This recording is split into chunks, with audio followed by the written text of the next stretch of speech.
kóolute gi ci télévision Futurs Médias xibaaru digg bëccëg yi benn waxtu moo jot bokk na ci néewub Ousmane Tanor Dieng ñu koy xaarandi filek benn waxtu ak genn wàll ci aéroport international Blaise Diagne bu Diass réew mi yëpp fas yéene ko sargal moom mi dëddu àdduna nekkoon secrétaire général bu parti socialiste ak njiitu au conseil des collectivités territoriales loolee lépp ci teewaayu njiitu réew mi di Macky Sall buñ ca noppee nag ñu gunge ko ba ca diwaanu Ngéñeen fañ ko naree dénk sunu borom ba mu faatoo ba léegi altine gi weesu moom Ousmane Tanor Dieng seede yaa ngi wéy ba léegi président Abdoulaye Wade ne moom nag Sénégal ñàkk na ab nit bu dëggu ci ay kàddoom ak ay jëfam. leneen ci xibaar procès en appel atte ñaareel bi yoon bu Barthélémy Diaz ñeel faatub Ndiaga Diouf mbir mi dàqaat nañ ko ba ñaar fukki fan ak juróom ci weeru septembre bi ñu dëgmal moom maire bu Mermoz Sacré-Cœur xëyoon tey ca tribunal daal dina wax tamit li mu xalaat ci dogal bi tukkee démb ca cour suprême ñeel rabat d'arrêt bi Khalifa Ababacar Sall dugaloon foofule. beneen dossier bu nekkoon it tey jilee ci suba ci kanamu cour d'appel muy mbirum Sidi Mouhamed Bouhaleb policier bi ñuy tuumal wala bokk bi ñu jàpp ni moom moo faat Bassirou Faye loolee dañul benn yoon naam sax dañoo wàññi liñ ko tegoon ni ay daan jëlee ko ñaar fukki atu kaso ci liggéey yu mu sañta bañ indi ko ba fukki at awakaawam nag ne fas yéene nañoo dem kalaame ji ca cour suprême. CAN Égypte 2019 Sénégal di waajal bu baax a baax final bi diggam ak Algérie aljuma ji lay doon gaynde yi tàggatu nañu démb Alfred Ndiaye moom nag bokkul woon ci entraînement boobule ñu jàpp sax ni boo moyul match ba du ca bokk teg ci dina am yenn jàngat yu ñu leen defaral ci ndaje boobule nar am aljuma mbokk yi loolee tënk la nes tuuti ñu yaatal ko.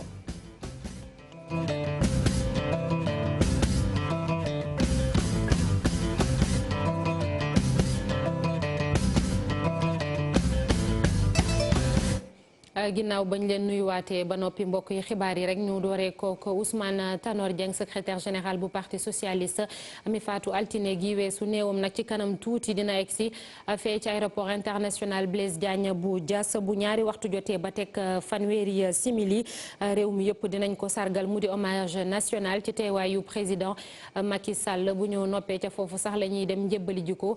sunu borom ca Ngéñeen ñu dem ci aéroport international Blaise Diagne bu Diass fekk ji fa Chérif Dia Chérif maa ngi lay nuyu.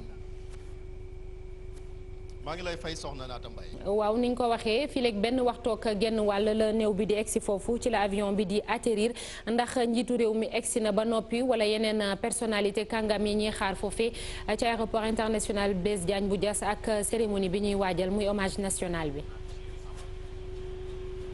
jërëjëf soxna Naata Mbaye mbokk yi kon ñu ngi leen di nuyu rafetlu ànd bi ak télévision Futurs Médias ni nga ko waxee noonu la ñu ngi fii ci aéroport international Blaise Diagne bu Diass kon ci département Mbour ku ne Mbour nag ne Ngéñeen dëkk bi nga xamante ni kon fa la Ousmane Tanor Dieng fekk baax nekk maire ba fa lañ ko nar a jébbale borom tey ji bu tàkkusaan jotee laata loolu nag ñi ngi xaar kon néew bi fii nga xamante ni kon moom mooy ci l'aéroport bi ba tax na kon njiitu réew président Macky Sall ñëwut ci kanam lay ñëw moom ni nga ko waxee jamono ji ñi ko fi jut moom mooy service protocole ci njiital ki nga xamante ni kon moom mooy ministre chef protocole bu présidence de la république kon direct monsieur Sall moom mi nga xamante ni kon Cheikh Tidiane Sall moom moo fi nekk daanaka lépp yemb na mi ngi xool installation yeeg mise en place bi autorités yi ñi ngi ñëw ndànk-ndànk ngeen gis ko nii muy autorité politique religieuse ak képp koo xamante ni daal naka ci république mbokk gi rek delloo ndukal ki nga xamante ne moom mooy Ousmane Tanor Dieng sama ginnaaw bu ngeen xoolee mbaar male kon fa la président Macky Sall nara rek jébbale kàddu gi nga xamante ni ci tubaab moom la naan oraison funèbre maanaam ndukkal li nga xamante ni kon moom lay delloo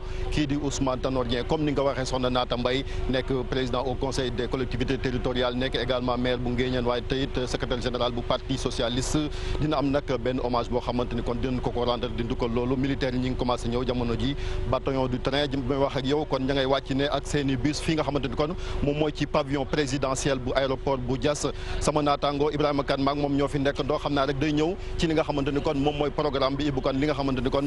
hommage bi nar a delloo kii di président Ousmane Tanor Dieng. jërëjëf Chérif Dia di nuyu mbokku téléspectateurs yi comme ni ngeen ko waxee fii nii ci pavillon présidentiel aéroport international Blaise Diagne programme bi nag ni mu nar a tëddee Chérif Dia nii la bu dépouille bi yegsee nag dina am li nga xamante ne moom la ñuy wax honneur militaire maanaam gis nañ takk der yi ñoom ñëpp ñu ngi fii nii muy que ça soit béret rouge yi gis nga léegi car yi ñuy gis nii pavillon bat train ak yooyu yëpp militaire yaa ngi fi dinañ ko defal li nga xamante ne moom mooy honneur militaire loolee nag ñuy fàttali rek ne comme ni ko defalee woon Bruno Diatta maanaam Ousmane Tanor Dieng itam ci fàttali moom moo nar a doon 5e personnalité ci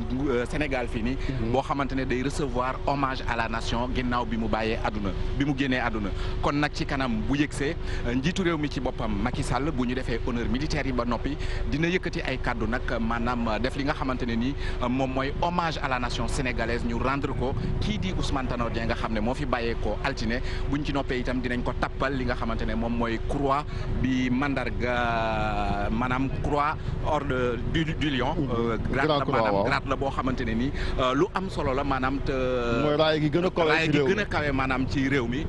moom itam comme niñ ko tappalee woon Bruno Diatta itam Ousmane Tanor Dieng dinañ ko tappal tey ji buñ ci jógee nag njiitu réew mi si boppam dina gunge dem ba nga xamante ne foofu si ngéeñeen fiñ ko nar a denc Chérif. muy lu am solo kon Ibrahima Kane di ko sant di ko gërëm ba léegi rek ci ñi nga xamante ni kon mooy soxna Naata Mbaye ci témoignage yi balaa ñu lay jéboo kaddu gi ñi ngi fekk suñu papa di Alaaji Ablaye Mbaye Peex moom kenn du ko présenté fi nga xamante ni moom mooy Sénégal ñoom nag daanaka ay historien du présent lan leen di wax wala tamit yéen xam ngeen sax li nga xamante ni mooy passé bi réew mi papa ginnaaw bi ñu doon nuyoo mooy Ousmane Tanor Dieng ku yeyoo li nga xamante ni moom lañ ko nar a defal fii la ndax li mu def ci réew mi. sant yàlla julli ci yonent bi sangub sang yi sant Serigne Touba dëgg la yeyoo na ko yeyoo na ko ci ngor yeyoo na ko ci yóbbaale secret li Ousmane Tanor xam su ko waxoon tey réew mi lu bari gàll góose waaye tey yóbbaale na secret bi réew mi ci biir bàmmeel adduna toolu politique la xam na pee koy ñàkk booy def loo xam wax ko léegi tool bi roo nga xool tey démb kilifay diine yi ñu ñaanal Cheikh Mahamadoul Mountakha yàlla guddal fanam te may ko wér dafa yebal Serigne Fallou moom Serigne Souhaïbou ndax Tanor dafa def ci moom lu mu jàpp màggalu Poroxaan ak ni soxna Jaara demee ci yoonu murit mu jëm Poroxaan mataar bi ko doon ak escorté daanu mu denc ko ba pare continuer dem ci sëriñ bi moo tax sëñ bi yebal sëñ Fallou moom Serigne Souhaïbou Cheikh Abdoulaat Gaynde Fatma nag ku ne xam ne digganteem ak kër Soxna May ak Ousmane Tanor moo ko teeru ànd ak sëñ Abo moom sëñ Fallou Asta Dieye sëriñ bi woowaat na ki nga xam ne kii mooy sëñ Fallou Mbacké ni ko na ñëw fii ci aéroport bi dem Pape Malick bu sëñ Babacar Sy ñëw taxawal xalifa bi nga xam ni këri diine yëpp këri diine bu ci nekk Tanor jëflante na ak yow bu ma gàmmoot xewee Tiwaawoon day jiitu ji ñaari fan gàmm gi doog a ñëw su màggal gi ñëwee Touba noonu lay def Kaolack noonu lay def Ndiassane noonu lay def Layeen moo tax tarixa yëpp itam jóg nañu pour soutenir ko ñaanal ko démb ku ñuy wax Abo Sall di taalibe sëñ Mbacke Bousso dafa woo lu mat fanweer ñu sant Bousso ñu wàcceel ko kaamili alxuraan mu ni bu leen kenn rax te li mu gis Tanor sax bëriwul waaye nee ni mu def Serigne Touba rek ne def ko réew mi def ko l'islam bi moo tax mu ñaanal Ousmane da nga wax lu am solo nga ne yóbbaale na ay secret mu ngi ci jamonoy tey lu jafe la maanaam nekk nguur xam lu bëri doo wax waaw xam lu bëri loolu boo ko waxee fitna jóg nga denc ko yóbbaale na ko tey ci bàmmeel musu ko wax kenn addina wax naa la ni toolu politique la xam na pee koy ñàkk booy def loo xam wax ko léegi tool bi ruur te tool bu ruuree yàqu Tanor nag dafa garder secret Sénégal yóbbaale ko waaye ba woy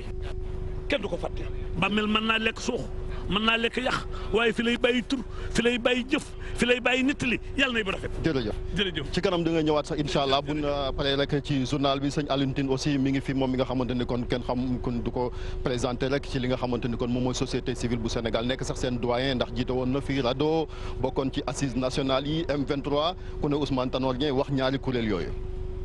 waaw Ousmane Tanor nag dafa génn àddunaam dafa ne perte bu rëy la ci parti socialiste te du parti socialiste Sénégal rek parce que moom dafa nekkoon aussi un leader politique pratiquement socialiste en Afrique te gis naa ñu bëri Niger di ko jooy Guinée Conakry ñu koy jooy gis Mali ñu koy jooy parce que dimension internationale boobu ak africaine boobu ñu bëri xamuñ ko te lu ñu war a jàpp la ça veut dire que réputation dépassé na sans compter relation yi mu am ak les partis socialistes en Europe donc ce qui va faire que booy xool héritage bi nga xam ne aussi Senghor bàyyi na ko fi mën nañ ni bay na ci waaram bu baax ñaareel bi dafa nekk koo xam ni liñ ko xamale mooy homme d'état te loolu bari na ay jeunes technocrates yoo xam ne daf leen fasciné woon. dëgg la waaw mu nekk ñu mel ni ñoom Abdou Aziz Tall ne woon boom ñu mel ni ñoom Nasser Niane nekkoon boom mais si tu veux fascination boobu en tant que homme d'État exercer wu ko rek ci ñi nga xam ne mooy période du Dioufiste yi mais ñëw na ba nga xam ni après alternance boo déggee ñoom Idrissa Seck ak ñeneen niñ koy nawee ndax état ni mu ko xamee ni mu koy doxale donc ça veut dire que bu fekkee ne jël nga homme d'état bi am na ci si tu veux une figure exemplaire. bañ nañu ko ba sax bi mu nekkee opposition ngeen nekkoon ci xeex bi moom mi ngi doon wax li naan opposition républicaine ba ñëpp naan Tanor lan lay wax noonu parce que ay yee fitna wala taalib na mos cee dugg. waaw xam nga tam il faut nga xool figure parce que boo nekkee état nga nekk figure homme d'état am na beneen figure muy figure opposant bi aussi am na lu mu ci wane. ça veut dire que il a été très républicain en réalité bi nga xamee ne PS màbb na man xam naa ci dara. parce que il me semble que sama relation ak PS sax soo gisee mu nekkoon relation bu baax. c'est que bi PS màbbee amatul woon opposition rajo rek nga daan dégg période boobu 2000 après 2000 rajo rek nga daan dégg. dëgg la waaw ñi ci bëri nag ci laa xaritoog ñoom ñu mel ni Abdoulaye Wilane et Tanor nag dëgg dafa nekk koo xam ne waxtu woo ko buggee gis da nga koy gis. waxtu booy wax ak moom dafay wax ak yow ak vraiment teraanga ak politesse ak sérieux waaw te it bi ñu ne opposant républicain moo di am na loo xam ne andi nañ ko mooy assises yi. xam nga dañ daan dem ci mbedd mi rek. en 2008 oui. mais réflexion bi nga xam ne def nañ ko ci assises yi c'est extraordinaire et ci initiateurs yi la bokkoon man moom ak président Amath Dansokho ñoo ñëw ba radu su lañ ma jëkk a yëgal kiiwu assises yi ñu jëkk a adhéré pratiquement ci organisation société civile ci biir assises yi donc assises yi te assises yi moment bu am importance la 2008 2009 assises yi moo xam ba nga xam ne opposition yi dellu si waat nañ ba am ay conquêtes muy la am solo ci mairie yu bëri tu vois ba muy préparé assises yi ñoo préparé sax M23 alternance 2012 M23 ñëw M23 nag mooy espèce de prolongation assises yi foofu la révolution bi ñëw mais foofu tamit dëgg taxaw na ci taxaw boo xam ne macha allah. jërëjëf ba gis nga veille bi nga xamee ne la ñu def le 23 juin le 22. ñu ngi bokkoon plateau boobu sax yaakaar naa Walfadjri da ko war a génnewaat. ngeen toog ngeen dégluwaat wax ji nga xam ne moom la daan wax foofu. waaw donc am na ay valeurs yu ñu bokk. am na ay convictions yu ñu bokk. loolu moo tax daal ñu ñëw gunge ko ba fii ñaanal ko yàlla xare ko àjjana. merci beaucoup di ko jaal waa PES. ñoom Bounama jege si leen sax laataa ñuy joxe antenne bi rek ngeen wax seen kàddu Mame Bounama Sall ku ne xam na ni kon secrétaire élu la fële ca assemblée nationale bokk ci ndaw ñi nga xamante ni kon ñoom ñooy yu parti socialiste yaroo ci keppaaru Ousmane Tanor Dieng ci wàllu politique moo ci sa sëriñ.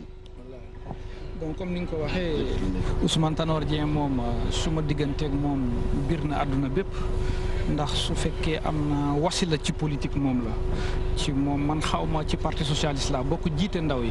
mais xaw ma Senghor xaw ma Abdou Diouf Ousmane Tanor Dieng laa xam te bi ma koy xam maa ngi ko xam ci jamono ju metti boo xam ne li ñu yoroon muy teraanga bu ñu suñu boroon joxoon jox ko ñàkk na ko ñëpp daw di ko daw ñi ko jege woon ñëpp bàyyi ko waaye mu ànd ak ngoram ak fulla ak faydaam ci jamono jooju lañ ko gisee nag mu yar ñu ci jikko ci ngor ci teraanga ci yar ak ci sutura lii ñu ñàkk tey nag Sénégal gépp moo ñàkk waaye ñun ñi nga xam ne ba ñëpp dawoon dañoo taxawoon ne moom la tey la ñu war a gën a mën a siggi parce que day wane ne nit ñi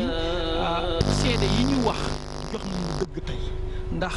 ñun ñi dëkkal nañ ko fu ne wax nañ lu bon lu ne ci moom waaye dañoo gëmoon ne ñun ñi ko jege gis ko xam nañ jikko ji moom nekk. mais li mu yéene woon nag nan ngeen def ba dëggal ko maanaam booloo gi ànd gi ci biir parti social surtout njaboot gi. waaw loolu mënul ñàkk ndax moom mébétam la man du ma ne dégg naa waaye toog naa ak moom mu wax ma ne am na yéene pour ñun ñëpp ñu daje. kon incha allah mébétam boobu dinañ ci taxaw. waaye comme dañoo nekk nag ci ci dëj te moom li mu am tey mooy ñaan ak seedeel ko lu baax ndax malaaka yi dégg ko nañu yem ci loolu buñ ci paree ci biir parti ba dinañ toog naka la ñuy waxtaanee pour def. jërëjëf laataa ñuy joxe antenne bi rek yow yaay adjoint maire bu Diass kon ñu ngi fii si sa commune nga bokk ci parti socialiste un mot rek laataa ñuy delloo antenne bi. jërë ngeen jëf ñi xanaa ñu delloo rek santaat suñu borom ñaanal président Ousmane Tanor Dieng yàlla xare ko aljana ak mboolem ñu fa fekk ak ñu koy fekki di wax ne Tanor man maa nekkoon responsable jeunesse socialiste département de Mbour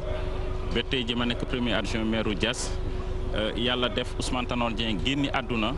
ñu koy accueillir fii ci biir Diass. of ba mu mënee wan image yi gis nga noonu militaire yi kon ñu ngi ñëw ma sant ci yàlla bu baax a baax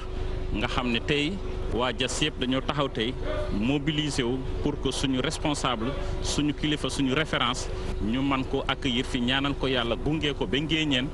ñaanal ko également di wax ne Ousmane Tanor Dieng nekkul woon ci man sama responsable dafa nekkoon sama waajur yàlla def na sax balaa muy génni àdduna balaa muy voyage am bi ñaari fan après dem naa këram ma waxtaan ak moom ci lu bëri ci politique mu digal ma lu bëri kon Ousmane dama koy sant di ko gërëm di ko ñaanal yàlla di ñaan Sénégal yëpp également ñu ñaanal ko mais comme ni ma la ko waxee sama kilifa la woon sama lépp la woon. merci 25 ans ak Ousmane Tanor Dieng ñu ngi ànd yal na ko yàlla yërëm. di ko xare aljana.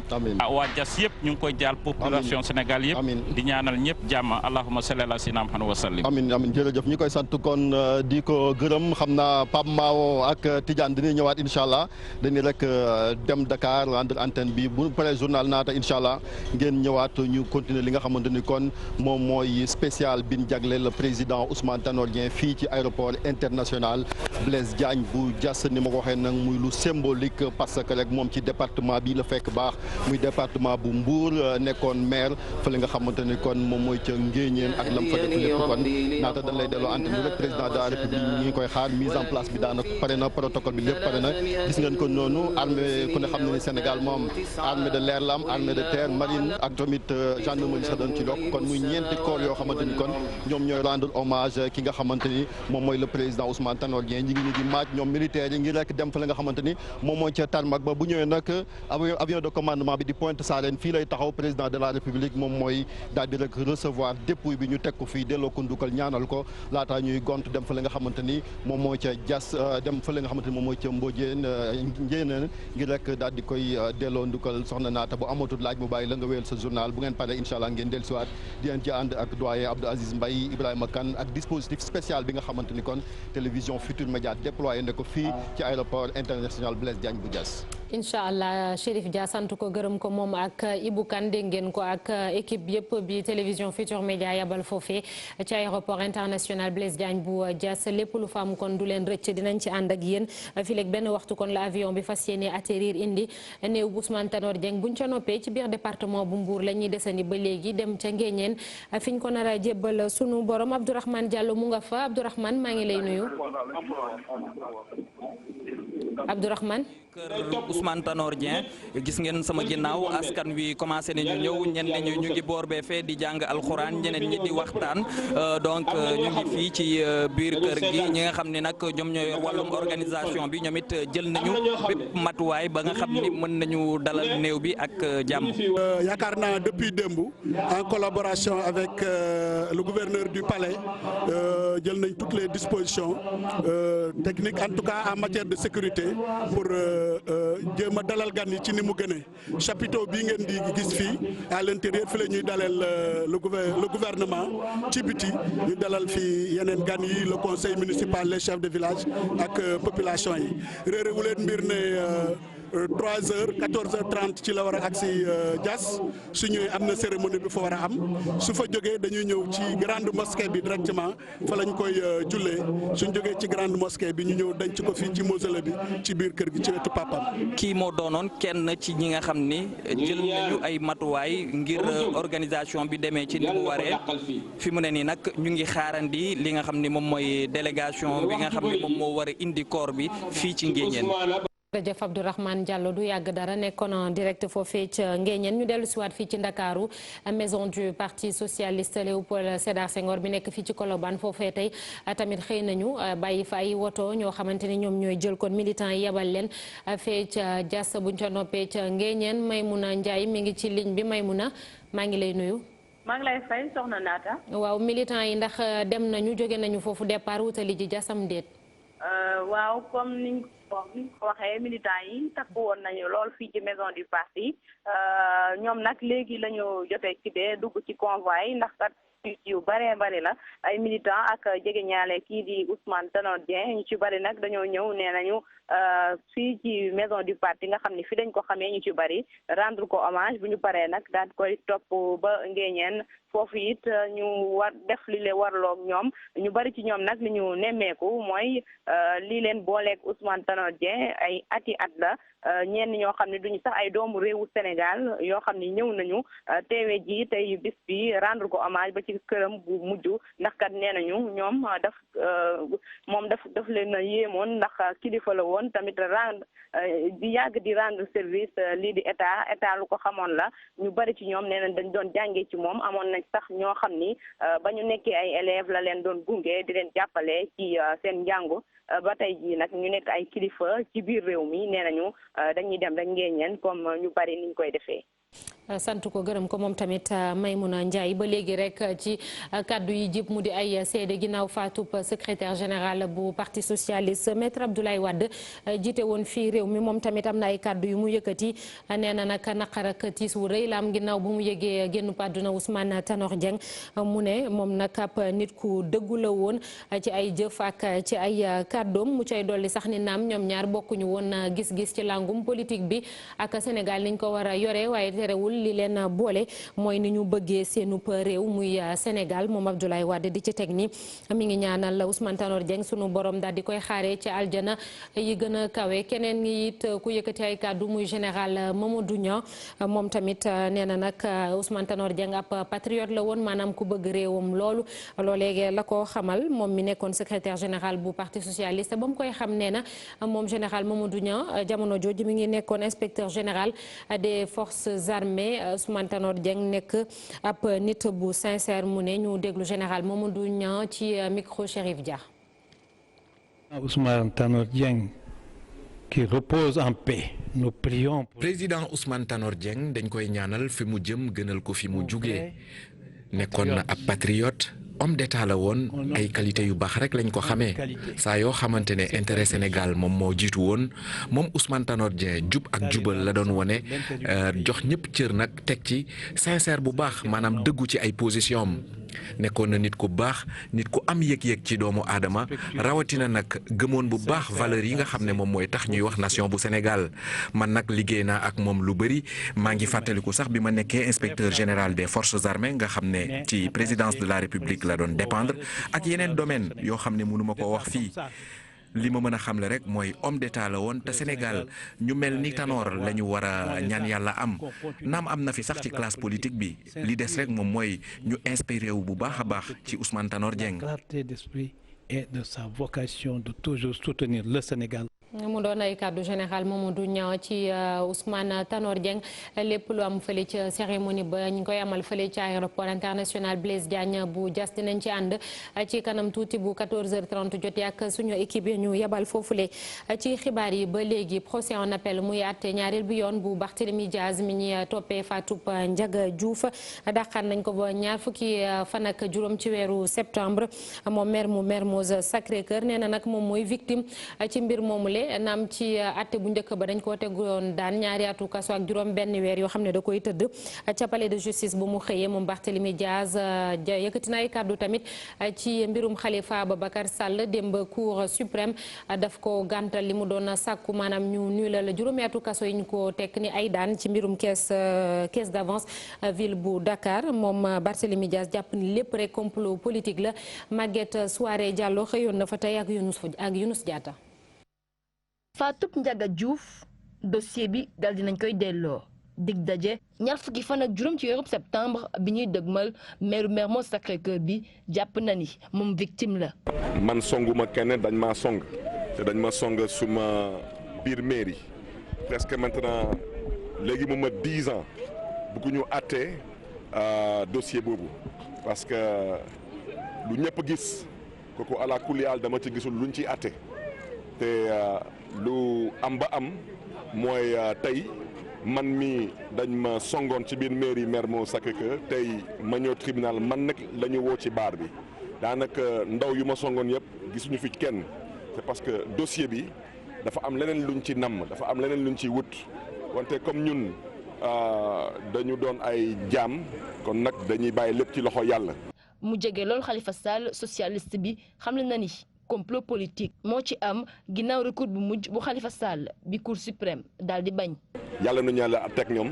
parce que jiwuñu fi lenn Sénégal lu bon ba tax ñu ñuy topp tey bëccëg ak guddi dem Khalifa Sall Cour suprême tey man cour d'appel lenn rek na ngeen xam ne ni moom la ñu gaay mere mooy dafa am lu ñu namm liggéeyal ëllëgu Sénégal loolu moo ñu indil li yëpp. kuy négocier mooy kuy dile Khalifa Sall du dealer Khalifa Sall tey du nekkatul prisonnier politique tey Khalifa Sall otage politique la daanaka dafa am ñu ko bëgg a utiliser dossier boobu pour mën a négocier daanaka seen mbiru dialogue politique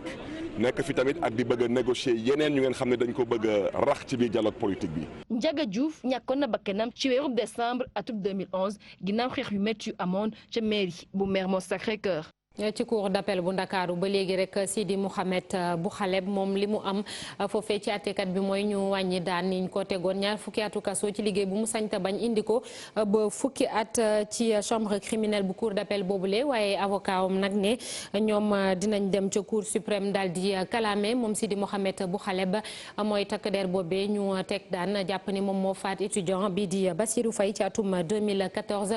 kii di avocat am maître bi jële Fall lay wuyoo ñu déglu ko ci micro Aïssatou Gueye Ba ak Younous Diatta. peine ba nga xam ne moom lu nga ko infligé woon maanaam 20 ans de travaux forcés yoon daf ko ramené ba fukki at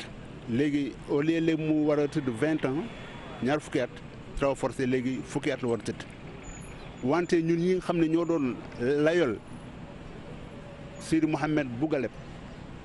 atte bu nu attee tey ji ànduñu ci tey ànduñu ci ëllëg yoon may nañu ñu dem devant la cour suprême daf luy wax un pourvoi en cassation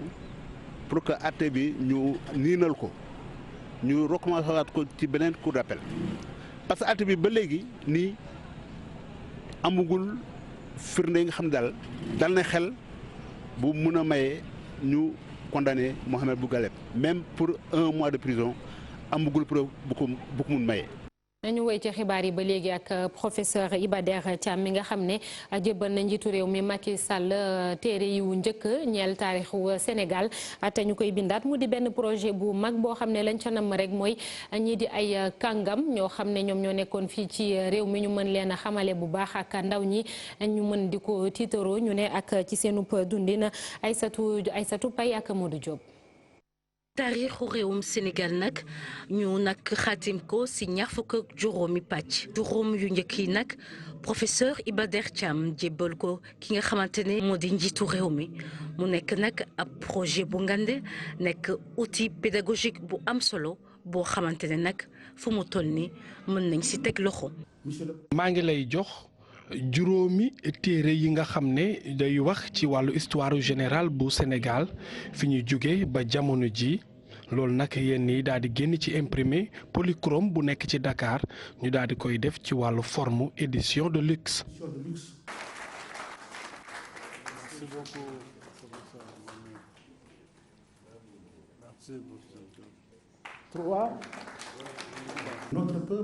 sunu dëkk nag dafa am taarix bu am solo.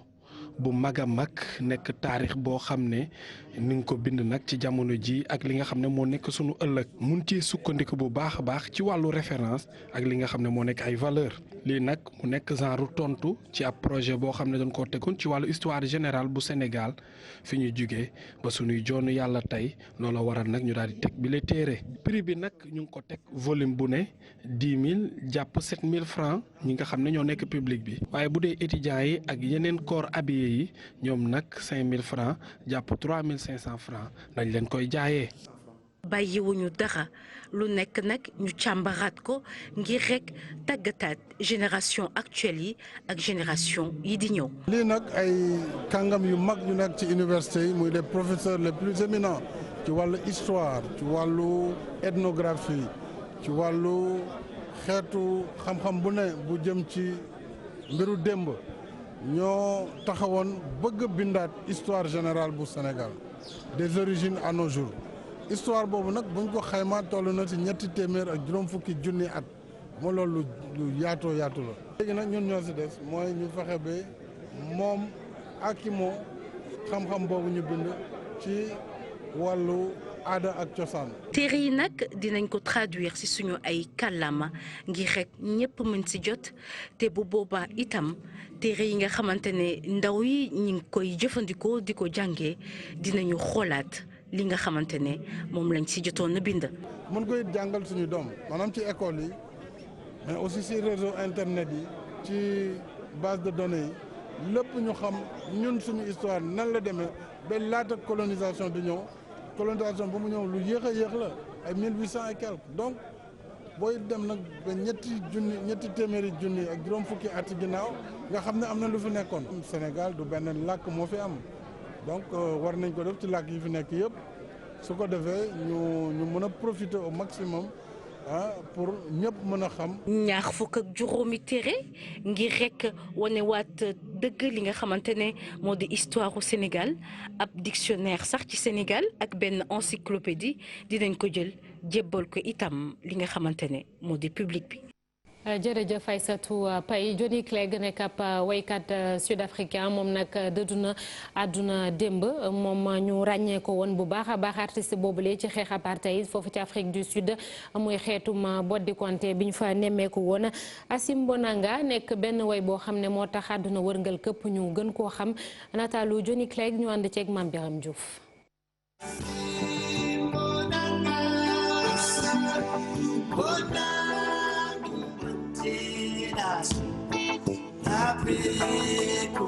Jonathan Clegg ñu gën ko xam ci Johnny Clegg moom nag muy gane sa àdduna juróom-ñaari fan ci weeru juin atum 1953 ca Angleterre ay waajuram doon ay sud-africain ba mu amee juróom-ñaari at nag la ñu ñëw foofee ca Afrique du Sud ca teel sax mu wane bëgg-bëggam ci culture bi foofee ca dëkk ba moom Johnny Clegg doon auteur compositeur interprète am na toll ci 40 ans de carrière boo xam ni def na ko waaye it taxawoon rek di xeex lépp loo xam ni jëmoon na ci ay métital yu ñu doon teg nit ñuul ñi foofee ca Afrique du Sud waaye it mu doon xeex ngir ñu teggi loxo ki nga xam mooy Nelson Mandela ma jaar juróom-ñaari at ca prison waaye it lépp lu jëm ci régime apartheid mu deñ foofee ca Afrique du Sud.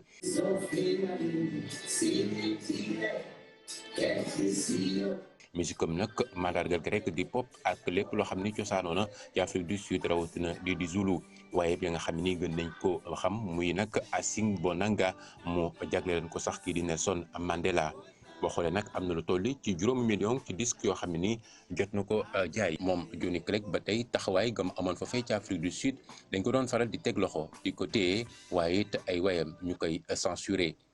teewul dëggoom ci xeex rek lépp loo xam ni jëm na ci noot nit waaye it ñu leen di teg lii di ay métital mu deñ doonoon loo xam ne rek lu mu gëmoon la musicien sud-africain bi nag kon faatu gannaaw ba mu amee jàngoro ji di cancer daaneel ko ci juróom-benn fukk atam ak juróom-benn.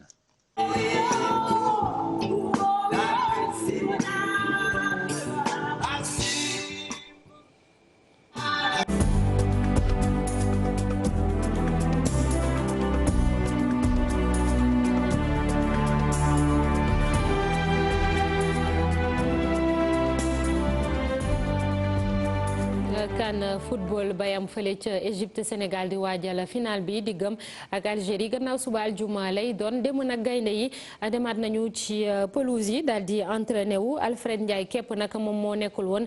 ci entraînement boobule moom moo ci bokkul woon moom milieu de terrain bi nag mu mel ni dafa nar a forfait ci aljuma ji ci match bi dañuy dem ca Le Caire fekk ji fa suñu ndaw ya ñu fa yebal di Mamadou Ndiaye ak Ahmed Niang.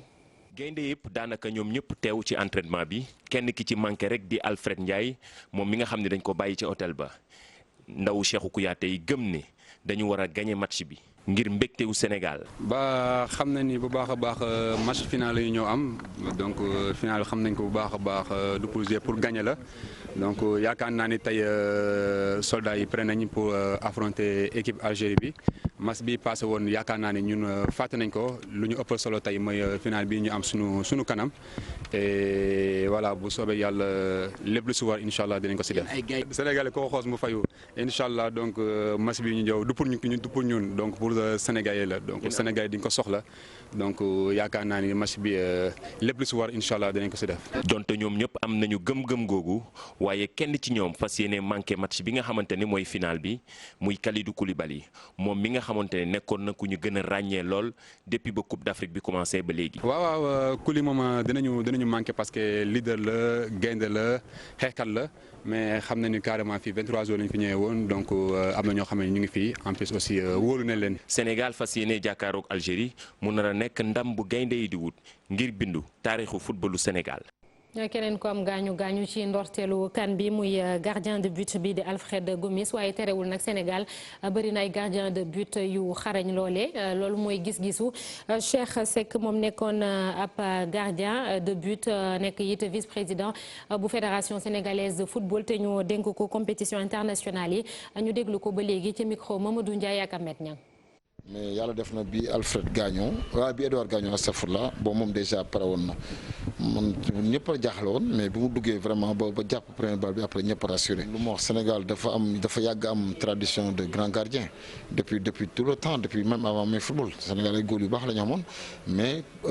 mosuñu am autant de qualité à tricot même à ce poste par exemple 3 gardiens de très haut niveau comme ça daaw ñu ko am parce que avant il y avait un numéro 1 un numéro 2 un numéro 3 mais bien qu'il y ait encore un numéro 1 numéro 2 numéro 3 mais koo dugal dina mën dem te loolu moom actuellement avant c'était pas évident bu numéro 1 bi jéewul woon rek da ngay yaakaar ne match bi match 3e place bi dina am tey jile foofee ca Le Caire diggante Tunisie ak Nigéria bu 19h jotee lay doon léegi dañuy dalal Mamadou Mohamed Ndiaye ci li yéenekaay yi xëyee tey. jërë ngeen jëf tey la Tanor di ñibbisi ci réew mi tey jiit ci lay ñibbi ci këram gu mujj l'observateur mi ngi ñuy wax ci xëtamu njëkk ne président au conseil collectivité territoriale ba woon njiital parti socialiste ba woon di Ousmane Tanor Dieng tey jii ci tisbaar maanaam 3 heures ci ngoon ca la war a yegsi ci aéroport bu Diass Aproplan Airbus 319 moo koy indi démb bi néewum di bàyyi ko France kilifa yu bari teewoon nañu fa ñu ràññee ci njiit réewum Sénégal ba woon di Abdou Diouf ak président Lamine Diack mi jiite woon I2AF l'observateur mi ngi ñuy xamalit ne kii di Abdou Diouf démb bi ñi di jël kàddu gi ci l'hôpital ba doon wax ci Ousmane Tanor Dieng moom jëlul kàddu gi benn yoon li ko waral journal l'observateur yi yegge nañu ko Bassirou Sène di ambassadeur u Sénégal ca Paris mi ngi ñuy wax ci l'observateur it ne président Abdou Diouf bokkul ci ñi indi Tanor ci réew mi néew Ousmane Tanor Dieng bu yegsee ci réew mi président Macky Sall moo koy jëli aéroport dinañu ko defal ay honneur militaire foofee ci aéroport ba bu ñu ca noppee yóbbu ko Nguéniène mu dem nuppalu ju ca wetu baayam Soleil national nañu dinañu ko defal ay hommage national moom Ousmane Tanor Dieng di nit kook ñëpp àndandoo maase ci jikkoom ju rafetoon un homme de consensus Rewmi Quotidien moom it mi ngi ñuy wax hommage national bi ñu fas yéene defal Ousmane Tanor Dieng tey jii ci aéroport bu Diass laas nañu mooy njukkee lu mujj président Macky Sall moo ko fas yéene jëli aéroport gunge ko ba ca kër ak dëggam gu mujj ca Nguéniène seede yi ko nit ñi di seedeel moom Ousmane Tanor Dieng ba léegi dakkagul ci xët mu njëkku Les Échos ñu gis fa kàddu Abdoulaye Wade muy wax naan réew mi ñàkk na nit ku amoon ab yar kii di Khalifa Sall journal bi nañu dem ak Ousmane Tanor Dieng gi da koo jaxase bu baax a baax démb ba ñu koy defal levée du corps ca Paris Les Échos mi ngi ñuy wax ne bari na kilifa yu fa teewoon bokk na ci Abdou Diouf ak soxnaam Elisabeth Diouf président Lamine Diack Amadou Ba Robert Boursi ak ñeneen source a nañu seede sa benn la woon ñëpp àndandoo maase ne Ousmane Tanor Dieng amatul socialiste beneen bu amul la mu bëggoon journal yi nee nañu moo di Khalifa Ababacar Sall Soleil national nañu rabat d'arrêt ba mu yóbboon ca Cour suprême ngir bëggoon ñu wax ci juróomi ati kaso yu ñu ko tëj ci coowal caisse d'avance bu mairie bu Ndakaaru rabat d'arrêt boobee Cour suprême da koo rejeté Sud Quotidien nañu léegi way wi daanu na Khalifa Sall dafay des ci kaso bi Libération nañu mbooleem buntu bu mu yaakaaroon ne bu ko fëggee benn mën na ca tijjeeku mu jaara ci génn kaso buntu yëpp tëju ràpp fi mu nekk nii lu dul grâce présidentielle mënu ko caa génne Rewmi Quotidien nañu xàcc woo gis wërsëgu waay la li ko tere woon a am grâce moom Khalifa Sall yëpp randu na léegi bu ko président Macky Sall bëggee defal grâce mën na ko li ñu bëri doon laaj ndax dana mën a nekk am déet mu di élection locale yi ñu war a amal ci réew mi ndax weeru décembre wañu ko jàpp dana ca mën a am ñooñe am nañu tontule La Tribune wax nañu ne ñi séq dialogue politique bi nee nañu ay élection locale ci réew mi ci weeru décembre loolee mënut a nekk ba tax na élection locale yi ñu waroon a def 1er décembre dàq nañu ko ba ci weeru juin 2020 Sud Quotidien nañu ñu ci opposition bi ak ñi ci pouvoir bi ñoom ñëpp àndandoo déggoo ci loolee Matar Sourang mi coordonnateur bu Front Résistance Nationale di ko dëggal ci xët mu njëkk Sud Quotidien enquête dina kay nañu élection locale ci réewum Sénégal dafa mel ne gaafug reporté da ko topp ndax 1984 ba léegi musutaam ci réew mi ay élection locale yu ñu reporté wul Adjuma Sow bu parti Pastef di ñu xamal ci xët mu njëkk enquête dina kay ne nguur gi moo jëlul matuwaay yi mën a tax ñu amal élection yi ci date bi ñu ko jàppoon mu Ndiaye Cissé njiital ONC 3D ba tey ci enquête dina kay ne ñu fa muy ñi fara ci nguur gi di ñi fara ci kujje politique gi amu ci kenn koo xam ne pare woon nga ngir mën a dem ci élection yi audition yi ñuy amal ca dikk di division investigation criminelle ngir leeral coowal contrat pétrole yi direct info ma ngi ñuy xamal ne ña ñu cay convoqué Souleymane Ndéné Ndiaye ak Karim Wade dañu caa war a bokk ndax enquête bi mënut a sori te ñi ko séq dëgg dégluwuñu leen te ca ñooñee Karim Wade ak Souleymane Ndéné Ndiaye ca la ñu bokk nañu bokk àndandoo dem ci le quotidien xaalis bi ruusee ci final coupe d'Afrique bi la xëy di waxtaane wax nañu ne équipe bi gagné coupe bi dina am 2 milliards ak juróom-ñaar téeméeri millions joueurs yi sénégalais bu ñu gagné coupe bi ku ci nekk ci ñoom di nga am 20 millions Sénégal moom yegg gi mu yegg ci final bi rek 2 milliards am taxaw na nañu taxaw ci xew-xewu jamono bi ci l'Observateur ubbil yéenekaay bi Cheikh Gueye moom la ñu doon àtte démb ca tribunal bu Louga lañ ko fa yóbbe woon moo di nee nañu dafa ëmbal benn mineur l'Observateur nañu moom Cheikh Gueye bi mu taxawee ci kanamu juge bi nangu na ne moo ëmbal mineur bi ndax tëdd na ko fukki yoon ak juróom waaye dafa bëgg ñu may ko jabar. jërëjëf Mamadou Mohamed Ndiaye mbokk yi li moo jotoon ruus fii ci ay xibaar sant leen gërëm leen ci àndandoo beeg télévision Futurs Médias waaye dañuy dem léegi ci aéroport international Blaise Diagne bu Diass fekk ji fa